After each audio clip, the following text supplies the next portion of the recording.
Hello everyone, स्वागत है आप सभी का एक बार फिर दासविल पाइन इंस्टीट्यूट इंदौर में। आशा करता हूं आप सब बहुत अच्छे होंगे। इस वीडियो का टाइटल और थंबनेल देखकर आप तो ये समझ गए होंगे कि इस वीडियो के अंदर क्या चीज़ होने वाली है। ठीक है, इस वीडियो का मुद्दा क्या है। ओके, तो यही है कि अभी आपने देखा एमपी असिस्टेंट इंजीनियर एमपीपीएससी एई का पेपर था रिसेंटली, और वही सारे एस्पिरेंट अब मध्य प्रदेश सब इंजीनियर का एग्जाम देने वाले हैं। ठीक है, तो अब वो कन्फ्यूज है कि क्या हमको और एक्स्ट्रा एफर्ट लगाना चाहिए, क्या हमें और एक्स्ट्रा एफर्ट लगाना है। जिन्होंने अच्छे तरीके से पढ़ाई करी थी एमपीपीएससी असिस्टेंट इंजीनियर के लिए, उनके लिए थोड़ा एफर्ट कम होगा। ठीक है, क्योंकि उन्होंने टेक्निकल ऑलमोस्ट सारा कवर कर रखा होगा। अब कुछ सब्जेक्ट टेक्निकल के अंदर भी है कि बहुत सारे एस्पिरेंट ऐसे बोलते हैं कि हमने टेक्निकल सारा कुछ पढ़ रखा है। तो आज इस वीडियो में एनालिसिस करेंगे क्या कोई ऐसी चीज़ है, क्योंकि सब इंजीनियर का सिलेबस थोड़ा वास्ट रहता है। ठीक है, ये आप देख रहे हैं मैंने असिस्टेंट इंजीनियर का सिलेबस ओपन कर रखा है। ये ऑफिशियल सिलेबस है, इसका तो सब कुछ एक एक टॉपिक आपको डिफाइन रहता है। सब इंजीनियर के अंदर ऐसा नहीं रहता, वहाँ पर आपको सारी चीज़ें खुद से एनालिसिस करनी पड़ती है। तो क्या ऐसी चीज़ें हैं जो आपने यहाँ पर अगर मिस करी हैं तो वहाँ पर आप कवर करना पड़ेगा आपको। ठीक है, उसके बारे में बात करने वाले हैं अपन। तो देखिए, सबसे पहले बात करते हैं सिविल इंजीनियरिंग। एक इंपॉर्टेंट अपडेट और बताऊंगा कि आपका जो एग्जाम है वो अगस्त में ही होगा, ऐसा एक अपडेट आया हुआ है। थोड़ा इसको देख लेते हैं फिर उस पर भी आते हैं। तो सिविल इंजीनियरिंग के अंदर देख लिया आप, ये सिलेबस देखिए। पहले तो स्ट्रक्चर एनालिसिस, तो जो स्ट्रक्चर एनालिसिस आपने वहाँ पे पढ़ा ये यहाँ पे कवर हो जाएगा। स्टील डिजाइन भी पढ़ लिया है, रिइंफोर्समेंट एंड कंक्रीट, ठीक है, यानी कि आरसीसी भी कवर हो जाएगा आपका। ठीक है, इसके बाद आपका कंस्ट्रक्शन प्लानिंग एंड मैनेजमेंट, इसके अंदर आपको 2-3 सब्जेक्ट जैसे कि कंस्ट्रक्शन मटेरियल, ठीक है, जैसे इसमें बिल्डिंग मटेरियल वाला पार्ट अलग से नहीं दिया गया है। ओके, तो ये वाला पार्ट यहाँ पे थोड़ा बहुत, अब चूंकि कंस्ट्रक्शन मटेरियल के अंदर आपने क्या क्या चीज़ें सारी आ जाती है कंस्ट्रक्शन मटेरियल में। ठीक है, चाहे आपका ब्रिक हो गया, चाहे आपका स्टोन हो गया, चाहे आपका सीमेंट हो गया, सारा आ जाता है कंस्ट्रक्शन मटेरियल के अंदर। ठीक है, डिटेल्ड एस्टिमेशन, तो एस्टिमेशन भी इसी के अंदर आ जाता है आपका। ठीक है, एस्टिमेशन वाला टॉपिक, ये एनालिसिस ऑफ रेट वगैरह आ जाते हैं। ठीक है, तो कुल मिलाकर के यहाँ पर आपने क्यूएससी, ठीक है, क्यूएससी और बिल्डिंग मटेरियल, अगर हम उसकी बात करते हैं बिल्डिंग मटेरियल एंड कंक्रीट, इतना वाला पढ़ लिया होगा। थोड़ा सा कंक्रीट टेक्नोलॉजी वाला पार्ट यहाँ पर कवर नहीं हुआ है, जो कि आप कवर शायद किए होंगे आरसीसी वाले पार्ट के अंदर। ठीक है, आरसीसी वाले पार्ट के अंदर अगर आपने पढ़ रखा है तो यहाँ पर कवर हुआ है। ओके, अगर नहीं किया हुआ है तो फिर आपको अलग से कवर करना होगा। ओके, एंड नेक्स्ट बात कर लेते हैं अपन किसकी, इन्वायरमेंटल, तो वहाँ पर भी होता है, वो आपने कवर किया बहुत डिटेल के अंदर है इसका सिलेबस। तो ठीक है, ये आपने ऑलरेडी पढ़ रखा होगा। वाटर रिसोर्स एंड इरीगेशन वाला पार्ट हो गया है, हाइड्रोलॉजी हो गई होगी, ठीक है, ग्राउंड वाटर हो गया होगा। ठीक है, ये सब उसी के अंदर आ जाते हैं। इसके बाद फ्लूइड मैकेनिक्स वाला पार्ट है। फ्लूइड मैकेनिक्स के अंदर आप देख लीजिएगा, ओपन चैनल है, हाइड्रोलिक जम्प्स, पाइप नेटवर्क, इसके अंदर जो फ्लूइड मशीन वाला पार्ट है, ठीक है, वो थोड़ा सा कवर करना होगा, जो कि इसके सिलेबस के अंदर डिफाइंड नहीं है। ठीक है, आप देख सकते हैं इसके अंदर फ्लोनेट, बाउंड्री लेयर, कंट्रोल है, draft, open channel pipe flow है, principle in open channel flow है, फ्लो कंट्रोल्स है, हाइड्रोलिक जम्प्स हैं, सर्ज और पाइप नेटवर्क्स हैं। इसके अंदर आपका हाइड्रोलिक मशीन वाला चैप्टर नहीं है। ठीक है, तो आपको वो वाला पार्ट जो है तो कवर करना होगा एक्स्ट्रा। ठीक है, ओपन आपका जो है तो हाइड्रोलिक मशीन वाला, ठीक, ओपन चैनल फ्लो तो है, हाइड्रोलिक मशीन वाला पार्ट आपको, क्योंकि उससे भी क्वेश्चन वहाँ पे बनते हैं। ठीक है, इसके बाद रेलवे इंजीनियरिंग, रेलवे इंजीनियरिंग पूरी हो जाएगी, रेलवे नहीं करना कुछ एक्स्ट्रा। हाईवे और एयरपोर्ट भी आता है वहाँ पे, तो ये भी हो गया। जियो टेक्निकल कंप्लीट कवर हो गया। ठीक है, एंड लास्ट में मतलब सारा हो गया। अब ये इससे एक कंपेयर अपन करते हैं एमपी सब इंजीनियर के सिलेबस। ठीक है, तो एमपी सब इंजीनियर का भी सिलेबस मैं ओपन कर लेता हूँ। देखो यहाँ पे इसका कोई डिफाइंड सिलेबस तो नहीं होता, हमने एनालिसिस करके निकाला हुआ है।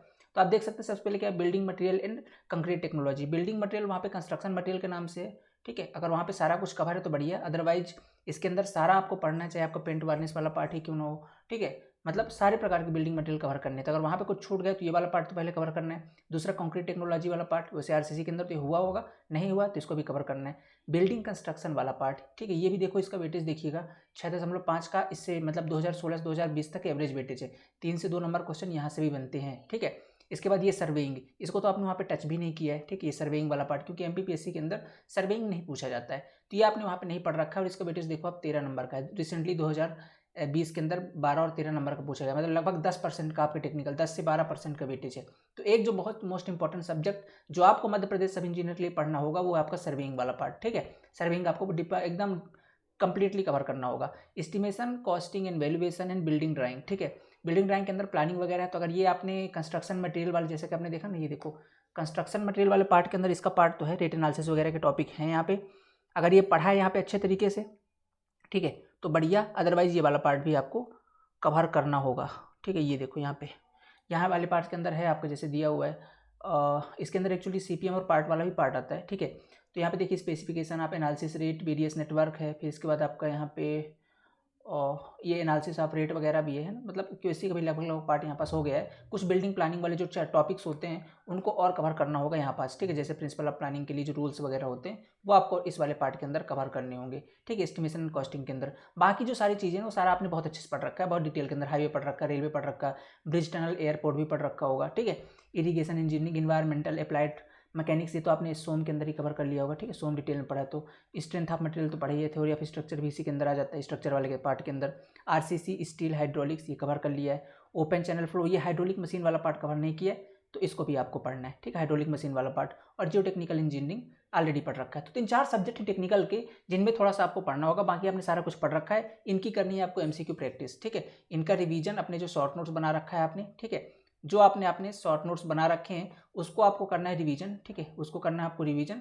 और दूसरा क्या करना है, एमसीक्यू लगाना है। अब एमसीक्यू कहाँ से स्टार्ट करेंगे, अभी तक अगर आपने असिस्टेंट इंजीनियर दिया तो आपने असिस्टेंट इंजीनियर के प्रीवियस ईयर लगाए होंगे, ठीक है, ईएस लगाया होगा, गेट लगाया होगा, ओके। अब यहाँ से आपको क्या करना है, अभी तक जो लगा लिए बहुत बढ़िया है, उनसे थोड़ा एक बार रिवीजन करते रहिएगा, ताकि वो क्वेश्चन भी ईएस के भी जो ईजी लेवल वाले क्वेश्चन है, अगर हार्ड किया है इस बार तो ईजी तो बना लोगे, कोई दिक्कत ही नहीं। तो यहाँ पास आप लगा सकते हो गुप्ता एंड गुप्ता, ठीक है, गुप्ता एंड गुप्ता बुक का ऑब्जेक्टिव लगा लीजिए, या ऑब्लिक में रख लीजिए एसएससी जी, क्योंकि अपने कंटेंट आपको सीमित रखना है। ये आपकी दूसरी बुक होनी चाहिए। पहली कौन सी होनी चाहिए, पहली आपका होना चाहिए पीवाईक्यू, ठीक है, पीवाईक्यू एमपी सब इंजीनियर का, एमपी सब इंजीनियर का पीवाईक्यू पहला आपका रेफरेंस होना चाहिए, ओके। तो पहला तो आपको पीवाईक्यू सॉल्व करना है एमपी सब इंजीनियर का, या तो आप डायरेक्टली इसके प्रीवियस ईयर पेपर सॉल्व कर सकते हो, या द सिविल पॉइंट की बुक आती है, ठीक है, द सिविल पॉइंट की बुक आती है, कहाँ से, द सिविल पॉइंट ऐप से ऑर्डर कर दीजिए, आपके घर पहुंच जाएगी। तो ये आप बुक ले सकते हो, इससे आप प्रैक्टिस कर सकते हो। लगभग इसमें भी कितने 1500-1400 क्वेश्चन है प्रीवियस ईयर जितने आज तक थे, वो सारे अपन ने इसके कर रखे, वो भी चैप्टर वाइज है, सब्जेक्ट वाइज है, तो आपको करने में दिक्कत नहीं जाएगी। जो सब्जेक्ट पढ़िए उसके क्वेश्चन लगा लीजिए, चैप्टर वाइज क्वेश्चन है,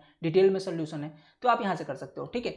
तो पहले तो पीवाईक्यू आपको लगाना है। पीवाईक्यू लगाने के बाद फिर आप दूसरे स्टेप में गुप्ता एंड गुप्ता या एसएससी जी, दो में कोई एक, ठीक है। अगर एसएससी जी का आईएएस मास्टर भी लगा लिया तो बहुत है, एक दो बार उसी को पढ़ लीजिए, या कि फिर गुप्ता एंड गुप्ता लगा लीजिए। मैं तो कहूँगा अगर आपने एमपीपीएससी एचएस दिया हुआ तो फिर गुप्ता एंड गुप्ता लगाइए, क्योंकि एमपीपीएससी का अगर ईएस वगैरह सॉल्व किया तो एसएससी जी डायरेक्ट हो गया होगा, वही क्वेश्चन रिपीट होते हैं एसएससी जी के अंदर।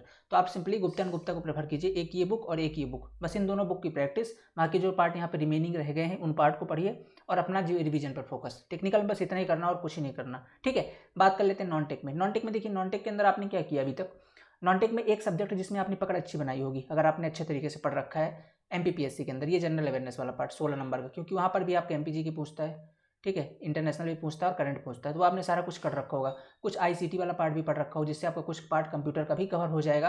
पूरा तो नहीं होगा, क्योंकि आपको आईसीटी के अंदर जो सब इंजीनियर जो कंप्यूटर वाला पार्ट है, ठीक है, ये कंप्यूटर वाला पार्ट है, सब इंजीनियर के अंदर यहाँ पर आपको कुछ टॉपिक हैं जो एक्स्ट्रा पढ़ने पड़ेंगे, जैसे कि एमएस एक्सेल हो गया, जो आईसीटी के अंदर आपने नहीं पढ़ा होगा, पावर पॉइंट हो गया, ठीक है, पावर पॉइंट हो गया, वर्ड हो गया, ये वाले ऐसे टॉपिक है जिनको आपको एक्स्ट्रा एफर्ट लगाने पड़ेगा कंप्यूटर के अंदर। तो लगभग 2 सब्जेक्ट के अंदर आपको हेल्प मिलने वाली है, जो आपने जनरल अवेयरनेस एमपीपीएससी एक लिए पढ़ा हुआ है। बाकी जो एकदम नए टॉपिक्स हैं, जैसे हिंदी हो गई 14 नंबर की है, मैथ है, इंग्लिश है, साइंस है और आपका रीजनिंग वाला पोर्शन है, तो ये जो 5 टॉपिक हैं इनको आपको एकदम बेसिक से कवर करना है, ठीक है, इनको आपको एकदम बेसिक से कवर करना है। तो ये 5 सब्जेक्ट नॉन टेक के कवर करने हैं, और 1-2 सब्जेक्ट जो मिसिंग वाले हैं आपके टेक्निकल के 2-3 सब्जेक्ट इनको कवर करने हैं, ठीक है। तो आपको अभी पूरा फोकस अपना डाल देना है कहाँ पर, नॉन टेक्निकल के अंदर और सर्वेइंग वाले पार्ट के अंदर। टेक्निकल में अगर बात करूँ तो सर्वेइंग वाला, क्योंकि इसको तो आपने टच ही नहीं किया होगा और आपने फुल्ली फोकस्ड एमपीपीएससी के लिए पढ़ा है, तो फुल्ली फोकस्ड आपको डाल देना है सर्वेइंग वाले पार्ट के अंदर टेक्निकल में। और नॉन टेक्निकल में जो 5 सब्जेक्ट है रिमेनिंग 5, और कंप्यूटर वाला पोर्शन का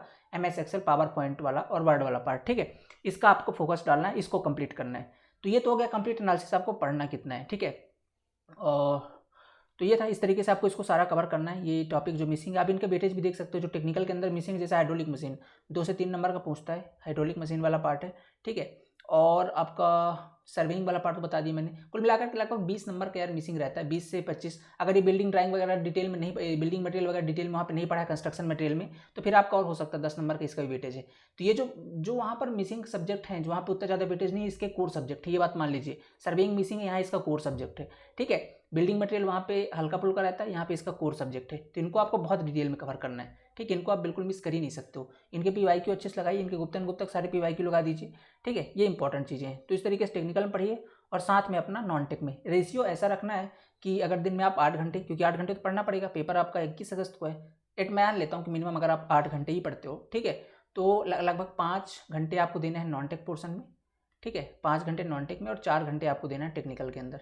4 नहीं 3 घंटे बचे ना, 3 घंटे देने हैं टेक्निकल के अंदर, तो 5 और 3 8 घंटे हो गए। ठीक है, अब इनमें से भी आपने डिवाइड कर लीजिएगा, 3 घंटे थ्योरी पढ़नी, 2 घंटे क्वेश्चन प्रैक्टिस है, 2 घंटे थ्योरी, 3 घंटे, वो आप अपने हिसाब से डिवाइड कर सकते हो। रेशियो आपको ऐसे ही रखना है 5:3 का, क्योंकि अब यहाँ पर ऐसा नहीं ना कि आपको टेक्निकल स्ट्रॉन्ग कर लोगे तो सिलेक्शन हो जाएगा। भाई दोनों 100-100 के हैं, ठीक है, दोनों 100-100 मार्क्स के, सिलेक्शन जब दोनों आएंगे तभी होगा, है ना। और आपको एटलीस्ट यहाँ से 150 तो प्लस ही स्कोर करना है सब इंजीनियर एग्जाम के अंदर। और इस बार सब इंजीनियर का जो एग्जाम है, जैसा कि एमपीपीएससी का, देखो सब इंजीनियर के जो स्टेट के जेई वाले पेपर होते हैं ना, वो अपने स्टेट के ए लेवल को सिंगली फॉलो करते हैं, ये देखा ही गया है। पिछले वाले पेपर के अंदर भी ऐसा था, एमपीपीएससी डायरेक्ट क्वेश्चन सब इंजीनियर के अंदर देखे गए थे। तो जो ये ग्रुप 3 के पेपर होते हैं हमेशा ग्रुप 2 को जनरली फॉलो करते हैं। तो जब इस बार जैसा पैटर्न रहा है एमपीपीएससी एई का, एमपीपीएससी एई का जैसा पेपर आपने देखा है इस बार, क्योंकि पेपर बोर्ड है ऐसा बहुत ज़्यादा ईजी, हमने इसका रिव्यू भी लिया है, आपने आपके सामने पेपर भी है, बहुत ईजी था लगभग पेपर, ऐसा कह सकते हैं कि पिछली तुलना में थोड़ा आसान था। ठीक है, अगर किसी ने थोड़ी मेहनत करी तो आराम से बना के आया था क्वेश्चन। ठीक है, पेपर ईजी आ गया था इस बार,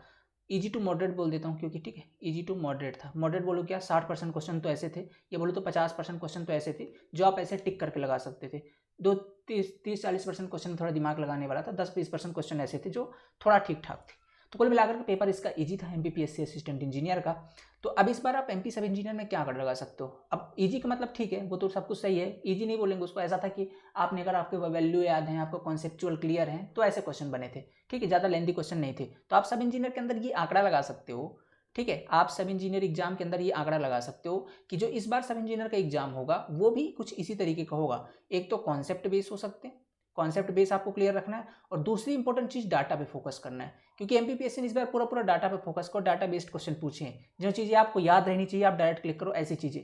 तो आपको डाटा पर फोकस करना, डाटा इन द सेंस ये है कि आप जो सब्जेक्ट पढ़ रहे हो उसके शॉर्ट नोट्स बहुत ज़्यादा इंपॉर्टेंट है, सीधा सीधा इसको बस रट लेना है शॉर्ट नोट्स बना करके। अगर ये लास्ट टाइम पर नहीं बना पा रहा तो कोई ना कोई हैंडबुक अभी भी टाइम में रेफर कर लीजिए।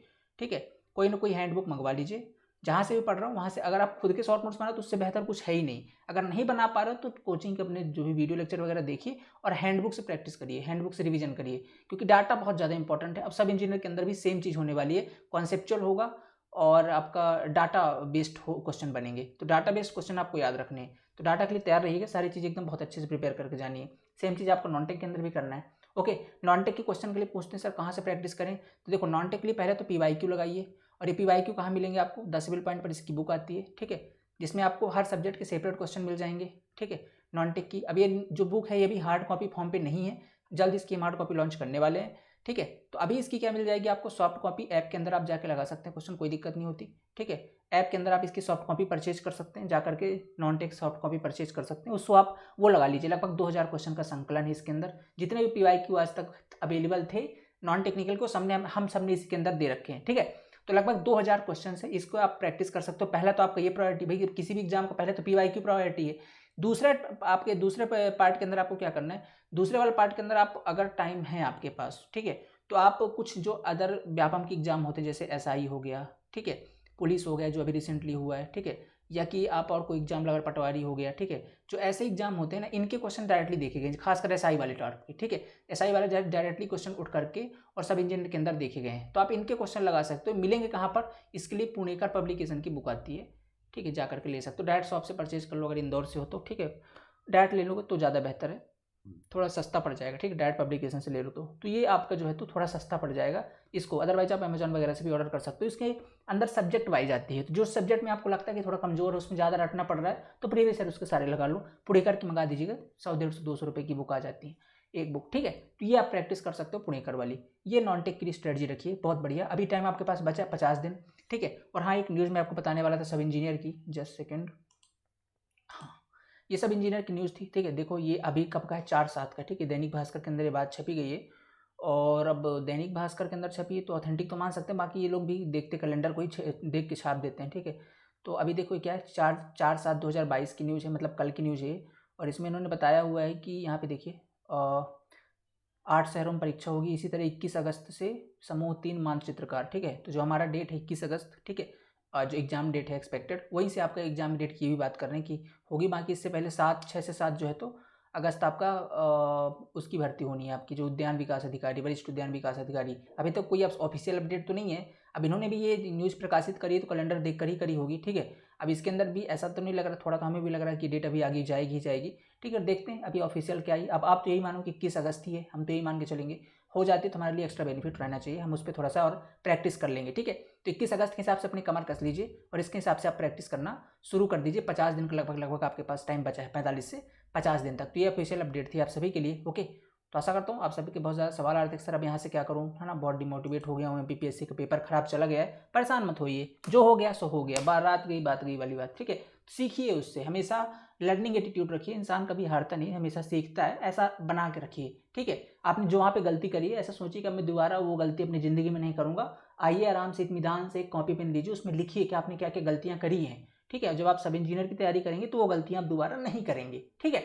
ऐसा बना के रखिए, इस तरीके से उसको लिखिए, पहले नोट जरूर करिए, ठीक है, कॉपी पे कि मैंने क्या गलती कर दी, मैं टाइम मैनेजमेंट नहीं था, मैंने टेस्ट सीरीज नहीं लगाई थी, मैं जल्दी में हो गया, मैंने क्वेश्चन चेक नहीं किए, ऐसे करके जो भी आपने गलती करी है वहाँ पे वो सारे नोट करिए और नेक्स्ट टाइम ये गलती आपको नहीं करनी है, ठीक है। तो ये थी कंप्लीट अपडेट आप सभी के लिए। और एक चीज़ और बताना चाहता हूँ, जो लोग अभी तैयारी कर रहे हैं नॉन टेक, अगर क्योंकि जैसे मैंने बता दिया ये सारी चीज़ें आपको कवर करनी है, ठीक है। तो इसके लिए एक एनालिसिस बैच हमारा चल ही रहा है, जानते हैं आप, तो आप ये भी उसकी भी हेल्प ले सकते हैं, ठीक है। अभी स्टार्ट हुआ है, ठीक है। तो आप जा सकते हैं द सिविल पॉइंट ऐप के अंदर, वहाँ पर आपको एक हमारा अभी एकदम नया बैच स्टार्ट हुआ है, निष्कर्ष बैच, आज से ही स्टार्ट हुआ है। इसके अंदर आपको कंप्लीट टेक्निकल नॉन टेक्निकल, अगर आप MPPSC आप दे चुके हैं, आपका केवल नॉन टेक्निकल चाहिए तो आप केवल नॉन टेक्निकल ले सकते हैं, ठीक है।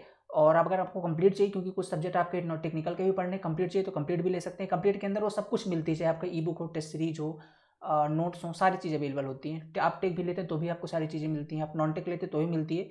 फर्दर अगर आपको कोई जानकारी चाहिए तो 9340888429 पर आप कॉल व्हाट्सअप कर सकते हैं, अदरवाइज जा करके द सिविल पॉइंट ऐप के अंदर क्वेरी कर सकते हैं, आपको इन्फॉर्मेशन मिल जाएगी, ठीक है। तो आशा करता हूँ आपको सारी जानकारी समझ में आ गई होंगी, अच्छे से पढ़ते रहिए, thank you so much, okay.